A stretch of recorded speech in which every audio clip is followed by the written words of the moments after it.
With X-Men 97 right around the corner, I'm recapping the entirety of Season 1 of the original X-Men animated series. So our story begins when a young mutant named Jubilee runs away from home after hearing that her foster parents had put her on a mutant registration list. Little did she know she was actually being hunted by a Sentinel already. Luckily enough for her, she runs into the X-Men, quite literally. The X-Men rescue her, take her back to the mansion, and she's freaked out by everything she's seeing. She meets the entire team, sees the danger room, and then Storm takes her off to the side and explains who the X-Men are and what they do. But Jubilee couldn't stand the thought of the Sentinels going after her foster parents, so she leaves the mansion to go check on them, where she gets captured. We then see Professor X gathering his X-Men and telling them about the Mutant Control Agency and about how they have a list of mutants, much like Jubilee was on the list. And because of that list is how the Sentinels knew to hunt her down and track her in the first place. The X-Men then get tasked with breaking into this agency and destroying the files, which they managed to do successfully, but the problem with this is, it was far from a clean getaway. As we see them leaving, they get attacked by multiple Sentinels. Quickly get overwhelmed, Morph ends up sacrificing his life to save Wolverine. Fun fact, this character was actually created for the show with the intention of killing him off immediately. Once the show was made and they started showing it to focus groups, it turned out that Morph was all of the children's favorite character in the show, so needless to say, he's going to make a return later. But Morph wasn't exactly the only casualty. Scott had to make the hard call and pull his team out and force them to retreat, and in doing so, they left not only Morph, but Beast behind, who then gets captured. The X-Men go on to find the Sentinels base and then rescue Jubilee. In the following episode, we are then introduced to Magneto, who is there to break Hank out of prison. The only problem is Hank doesn't want to break out of prison. He tells Magneto that he wants to stand trial.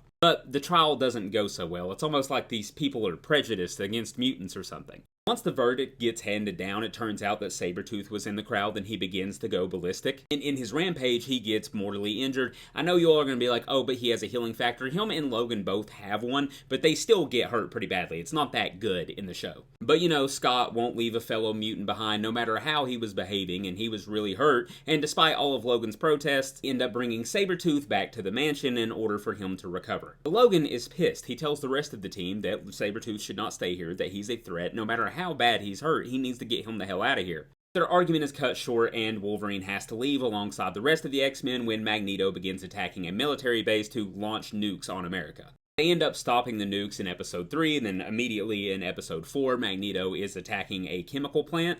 This time, Charles goes along with the rest of the X-Men in order to stop Magneto. Now, in doing so, they left Jubilee alone with Sabretooth back at the mansion, and Professor X stops Magneto's rampage by making him relive the Holocaust. I wish I was joking. Obviously, it's a kid's show, and you only know that if you know Magneto's backstory, but you see his childhood. Thanks to Magneto's attacks, during all of this, Senator Robert Kelly announces his run for presidency and is running on a very anti-mutant campaign. Turns out, back at the mansion, guess what? Wolverine was right, Sabretooth breaks free, he begins to attack Jubilee. Thankfully, Wolverine shows up in time to save her. The problem is Professor X and the rest of the team begin berating Wolverine, thinking he was the one that started all of this, and because of the distraction, Wolverine then gets mortally wounded. Again, this is a kid's show, so that's as much as they could show, and Sabretooth got away. In episode 5, we see Wolverine back on his feet. He's in the healing process, but he's still not quite himself, and this is the first time we see him put the moves on old Jeannie. But, she immediately shoots him down and then actually goes on a date with Scott, and if it wasn't for that moment, we wouldn't have the meme.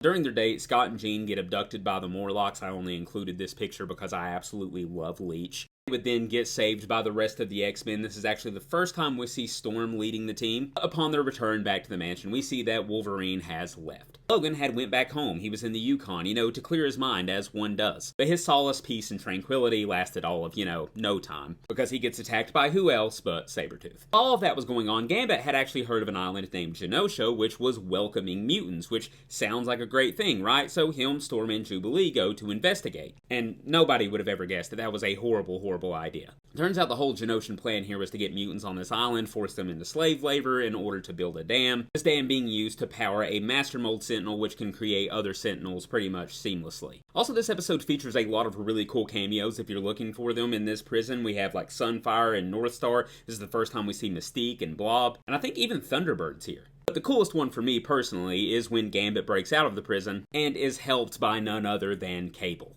At this point in time in the show, you're told that Cable is nothing more than a mercenary who was just turned mutant freedom fighter.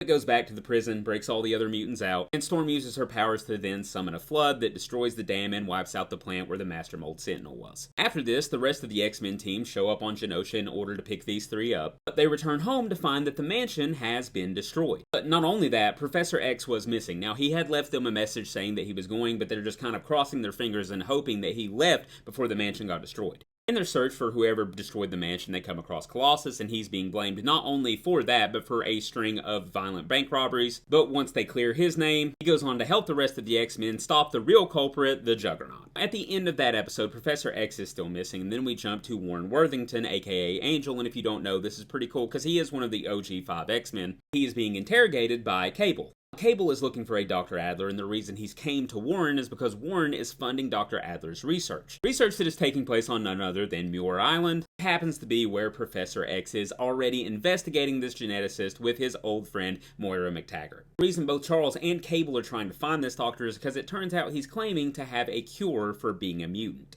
The professor then calls back to the recently rebuilt mansion and, tells the X-Men about this cure. Rogue, eaten up with jealousy about Scott and Jean's relationship, decides that she wants to go get this cure for herself. Rogue travels all the way to Scotland where she talks to this Dr. Adler, who we learn is actually Mystique, who is working for Apocalypse. And this machine that is supposedly going to cure mutants actually just turns them into Apocalypse's slaves. Rogue narrowly misses being turned into Apocalypse's slave when Avalanche and Pyro show up and kidnap Dr. Adler. Now, Cable actually goes and finds the two, then catches Adler for himself. It turns out Cable's trying to remove Adler because he was the one who made the power inhibitor collars that were used on the mutants back in Genosha.